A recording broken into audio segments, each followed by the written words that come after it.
അതെ ഓ ഈ പായസം വെക്കാനായിട്ടുള്ള ഉരുളി എവിടെ? ഉരുളി ഇവിടെ ഉരുളി അവിടെ കമഴ്ത്തിട്ടുണ്ടല്ലോ ഞാൻ. എവിടാ? എന്താ ഉരുളിയല്ല അവിടെ ഇരിക്കുന്നത്? ആ ഉരുളി മുരളി കയറി കിടന്ന് ഉറങ്ങിയാണ്. ആ അതെന്റെ അനിയന്റെ മോനാണ്. മക്കളിലാണ്ടല്ലോ ഉരുളി കമഴ്ത്തിണ്ടായതാണ് അവൻ. അതാണ് ഉരുളി കയറി കിടക്കുന്നത്. ഒന്ന് അവനെ വിളിച്ചെണീപ്പിക്കുന്നിട്ട് പായസത്തിനുള്ള കാര്യങ്ങൾ നോക്ക്. ഈ പായസത്തിന് സഹായിക്കാനായിട്ട് ഒരാള് വേണ്ട എനിക്ക്. ഇനിയിപ്പോ പായസത്തിന് സഹായിക്കാൻ ആൾ വേണം. എനിക്കൊരാളെ കിട്ടണം, അല്ലാണ്ട് ഇത് ഞാൻ ഒറ്റക്കിടന്ന് എനിക്ക് ചെയ്യാൻ പറ്റില്ല. ആ ചന്ദ്രിക എന്തി?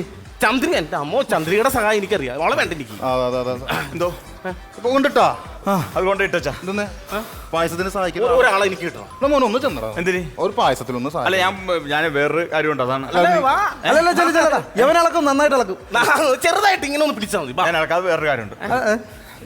ഞാൻ പായസത്തിന് ഇളക്കാൻ പോണ സമയത്ത് നീ അകത്ത് കയറി മോഷിച്ചോണം. ഓക്കെ കേട്ടാ. ഓക്കെ അല്ലെ നമ്മൾ അകത്താരും കയറ്റി പാടി ഞാൻ ഏറ്റാ, ഞാൻ ഇവിടെ ഉണ്ടല്ലോ. വരാം. അതെ, അവൻ വെറുതെ നിൽക്കാണല്ലോ, അപ്പൊ വേണേ കൂടെ അവനും കൂടെ വന്നോട്ടെ. അവൻ ഒരാളുടെ ആവശ്യമുള്ള ഒരാളുടെ ആവശ്യം. പുള്ളിക്കാരൻ ഇവിടെ നിന്നോട്ടെ. ആയിക്കോട്ടെ. പുള്ളിക്കാരൻ ഇത് പിടിച്ചത് ഇതുകൊണ്ടാണ് ഇളക്കം. അല്ലല്ല, അത് വേറെ സാധനം. ഇടത് ആ സമയത്ത് ഈ ഇല ഒന്ന് തുടച്ചൊന്ന് ക്ലിയർ ചെയ്ത് വെച്ചേ. എനിക്ക് ഇല ഉറക്കാൻ അറിയാമല്ലോ. അയ്യോ, അത് നിസ്സാര കാര്യമല്ല. കുളിച്ചു കഴിഞ്ഞാൽ ഞാൻ മേല് പോലും തുടക്കത്തില്ല. പിന്നെ ഞാൻ ഇല ഉറക്കാൻ അങ്ങനെയല്ല നീ വെറുതെ ഇങ്ങനെ ഇല എടുത്തിട്ട് വെറുതെ ഇങ്ങനെ തുടച്ച് വെച്ചാൽ മതി. ഇല ഉടച്ചു വെച്ചോ.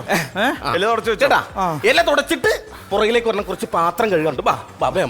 പാത്രം കൂട്ടുകാരാണെങ്കിൽ അല്ലേ എന്താ എനിക്ക് എല്ലാം ചെയ്യണം. ഇങ്ങനെ മതിയാ? അച്ഛനെ ഉറക്കം വരുന്നപ്പോ ഉറങ്ങിക്കോ അച്ഛൻ. ഞാൻ നടുന്ന് വൃത്തിട്ട് പോയിട്ട് നടുവാ കാല മേനി എന്ത് വേണം നിർത്തി നോക്കും. അത് കഴിഞ്ഞിട്ട് മക്കളെ ഉറങ്ങിക്കോട്ടെ. ഞങ്ങളിവിടെ ഉണ്ടല്ലോ അച്ഛാ, കുഴപ്പമില്ലല്ലോ കേട്ടാ.